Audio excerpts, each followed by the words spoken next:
Social మీడియాలో ఇప్పటిదాకా పోస్టులు పెట్టిన వాళ్ళని అరెస్ట్ చేయడం అంటే ఏదైనా తప్పుడు ప్రచారం చేశారంటే చెయ్యొచ్చు, లేదా మార్ఫింగ్లు చేశారంటే చేయొచ్చు అరెస్టులు. కానీ పోస్టు పెట్టారని అరెస్టులు చేయడం చూసాం. లేదంటే మొదట్లో మార్ఫింగ్లని, లేకపోతే కనుక గ్రాఫిక్స్ చేశారని, లేదంటే కనుక బూతులు తిట్టారని అరెస్టులు చేసినంత వరకు తప్పులేదు.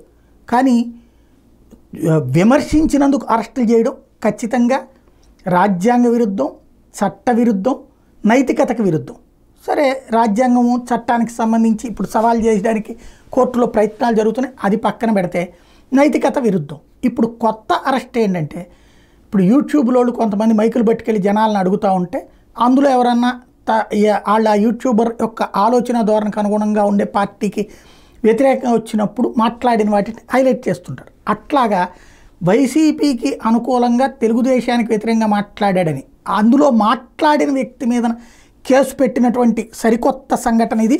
సాక్షి హైలైట్ చేస్తే పార్వతీపురం మన్యం జిల్లా వీరఘట్టం మండలం దసుమంతపురం గ్రామం బుధవారం ఒక్కసారిగా ఉలిక్కిపడింది.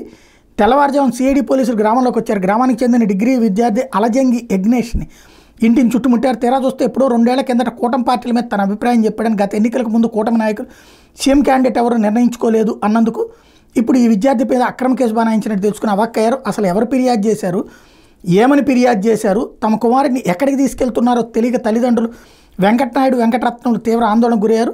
తెల్లవారుజామునే ఇంటి తలుపు తట్టారు. ఎవరిని ప్రశ్నిస్తే యజ్ఞేష్ స్నేహితులు అని చెప్పారు. తలుపు తీసి చూస్తే పోలీసులు మంచంపై నిద్రపోతున్న మా కుమారుడు పట్టుకున్నారు.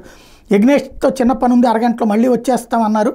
పార్వతీపురంలోని భాస్కర్ డిగ్రీ కాలేజీలో బీకామ్ సెకండ్ ఇయర్ చదువుతున్నాడు. మంగళవారం నుంచి సెమిస్టర్ పరీక్షలు ప్రారంభమయ్యాయి. మరో వారం రోజుల వరకు పరీక్షలు ఉంటాయని చెప్పినా వినిపించుకోలేదంటూ తల్లిదండ్రులు విలపిస్తున్నారు. యజ్ఞేష్కి ఏం జరిగినా ప్రభుత్వ బాధ్యత వహించాలన్నారు. చదువుకుంటున్న విద్యార్థిని ఎక్కడికి తీసుకెళ్తున్నారో చెప్పకుండా పట్టుకుపోవడం తగదని గ్రామస్తులు వాపోతున్నారు. కాగా యజ్ఞేష్ని సిఐడి పోలీసులు గుంటూరు తీసుకెళ్లారని సమాచారం అన్నది సాక్షి హైలైట్ చేసింది. ఇది కనుక ఎప్పుడో పాత పోస్టుకి సంబంధించి ఈ మొక్క అన్నందుకు కనుక అతన్ని అరెస్ట్ చేస్తే అనైతికం. ఇంకేదైనా దుర్భాషలో లేకపోతే బూతులు ఏమైనా తిట్టుంటే అప్పుడు తప్పు అవుతుంది.